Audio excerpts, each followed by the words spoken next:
చద్దన్నం.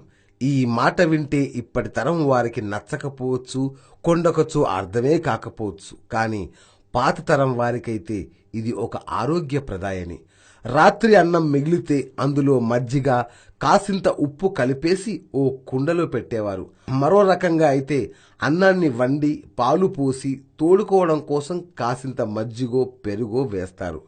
అలా మజ్జిగ కలిపిన అన్నం కాస్త పులుస్తుంది. దానికి ఆవకాయ కలుపుకొని లాగించేయడం మన పెద్దలకి ఒకప్పుడు ఉండే అలవాటు. దానికి పచ్చిమిరపకాయల్ని, ఉల్లిగడ్డల్ని నంజుకోవడం కొందరికి మజా. కొన్ని చోట్ల ఈ చద్దన్నానే తరువాని అంటారు.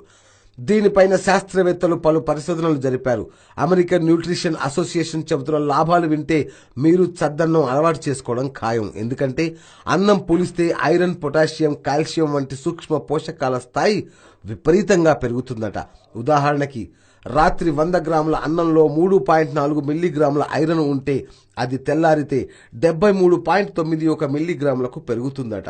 B6, B12 విటమిన్లు కూడా దండిగా లభిస్తాయట. ఇవి ఇతర వంటల్లో పెద్దగా దొరకవు. చల్లదనానికి చద్దన్నం మించింది లేదని పెద్దలు చెబుతారు. అందుకే పెద్దల మాట చద్దన్నం మూట అనే నానుడి మొదలైంది. చద్దన్నం తినడం ద్వారా శరీరాన్ని చాలా తేలిగ్గా, ఎనర్జెటిక్గా ఉంటుంది. శరీరానికి ఉపయుక్తమైన బ్యాక్టీరియా బాగా పెరుగుతుంది. అధిక వేడితో కడుపులో కలిగే దుష్ఫలితాలు తగ్గుతాయి. పీచు అధికంగా ఉండి మలబద్ధకం, నీరసం తగ్గుతాయి. బ్లడ్ ప్రెషర్, హైపర్ టెన్షన్ అదుపులో ఉంటాయి. దేహం త్వరగా అలసిపోక తాజాగా ఉంటుంది. అలర్జీ కారకాలను, చర్మ మలినాలను తొలగించబడతాయి. పేగుల్లో పెరుగుతున్న అల్సర్ల ప్రభావాన్ని తగ్గిస్తుంది. మన పెద్దలంతా ఇప్పటికీ ఆరోగ్యంగా ఉండటానికి వాళ్ళు తీసుకున్న ఇలాంటి ఆహారమే కారణం. మనం మాత్రం పిజ్జాలు, బర్గర్లు అంటూ జంక్ ఫుడ్కి అలవాటు పడి ఆరోగ్యాన్ని నాశనం చేసుకుంటున్నాం. మరి ఇంకెందుకు ఆలస్యం? వెంటనే చద్దన్నాన్ని తయారు చేసుకుని ఆరోగ్యవంతులు కండి.